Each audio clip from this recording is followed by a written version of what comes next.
Така изглежда уредът, който е записал постижението на Мирослав Славчев. Устройството свети на рекордните 152 метра. На въпроса има ли друг българин, който да е постигал това, Миро скромно отговаря, че има много добри водолази и хора, които са слизали до 150, но не е чувал друг да е слизал на повече. А това е българското знаме, което е развял при спускането си. Изключително трудно и при много тежки условия.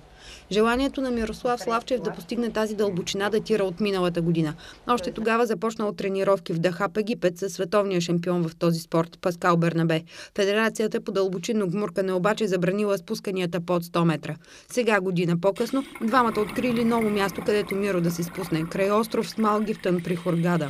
Всички такива дълбочинни гмуркания е добре да се правят по въже, като на това въже имаш допълнителни бутилки за осигуровка. Имаш жив съпорт, това са водолази във водата с допълнителни газове. Ние нямахме този комфорт, напротив имахме силно течение, което затрудни изключително много гмуркането, но просто такива бяха условията. Под вода русенецът прекарал повече от 2 часа и половина. Водолазите знаят, че голяма част от това време е за изплуване. Самото спускане е далеч по-кратко. Плановете бяха да я достигнем максимално бързо, но декомпресията ни беше разчетена за 8 минути. Имахме и компютри с нас, които също помагат, технически компютри за дълбочинно гмуркане. Успяхме да достигнем дълбочината за 6 минути, което е изключително добро.